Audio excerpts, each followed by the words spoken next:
Welcome to a new edition of the bilaterals.org podcast where we discuss the most recent development around free trade agreements.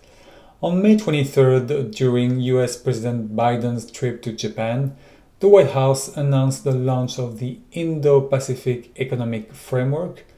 The framework has 14 members so far, including Australia, Brunei, Fiji, India, Indonesia, Japan, South Korea, Malaysia, New Zealand, the Philippines, Singapore, Thailand, and Vietnam.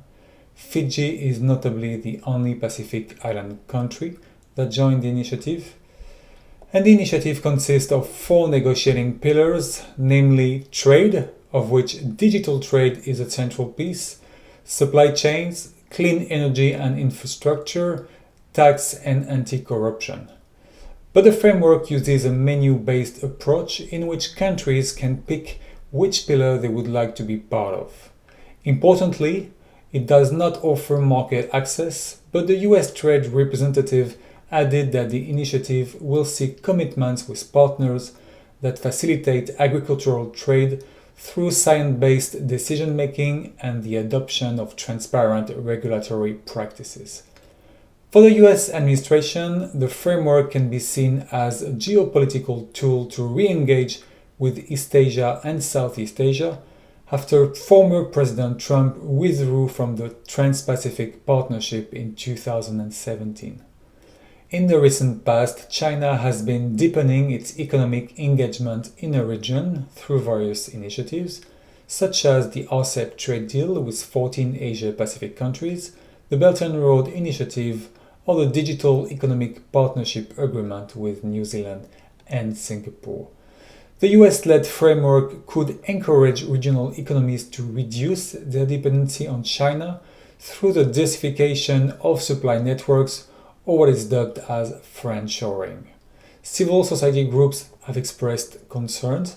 For instance, Public Service International said that the proposed Indo-Pacific Economic Framework threatens to provide another space for multinational corporations to undermine democracy and establish rules that put profits before people.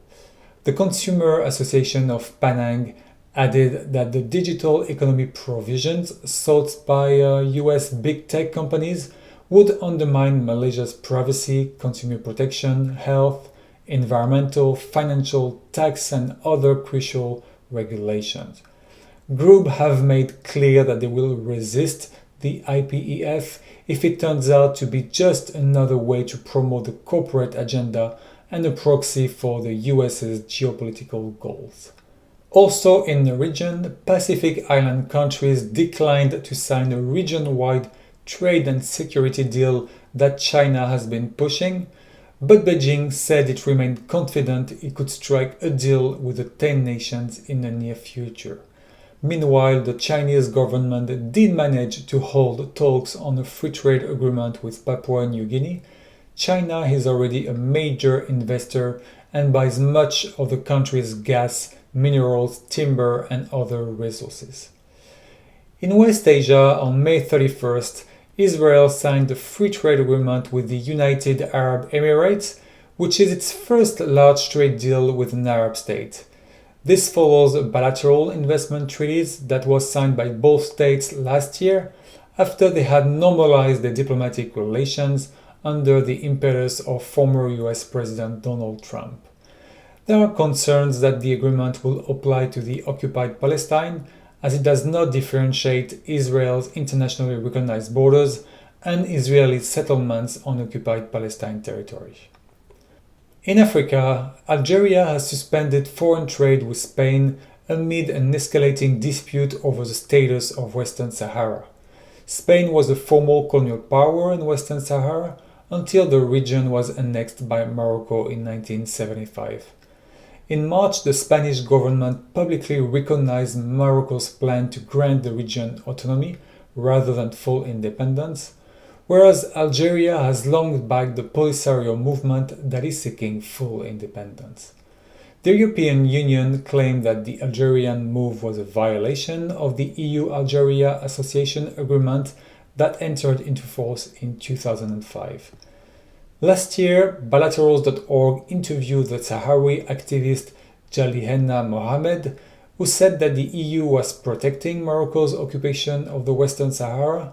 He pointed out the EU's double standards when it backed the application of the EU-Morocco trade deal to the Western Sahara, in spite of the decision from the European Court of Justice that forbade it.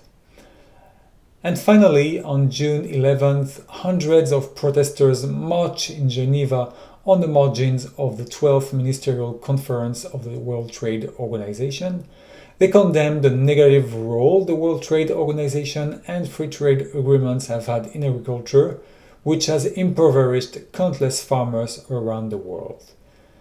And that's it for today. More information about this podcast news can be found in the links provided in the description box. More trade news coming up soon in next month's podcast. In the meantime, you can visit bilaterals.org. I'm Nicolas Roux, bilaterals.org, signing off.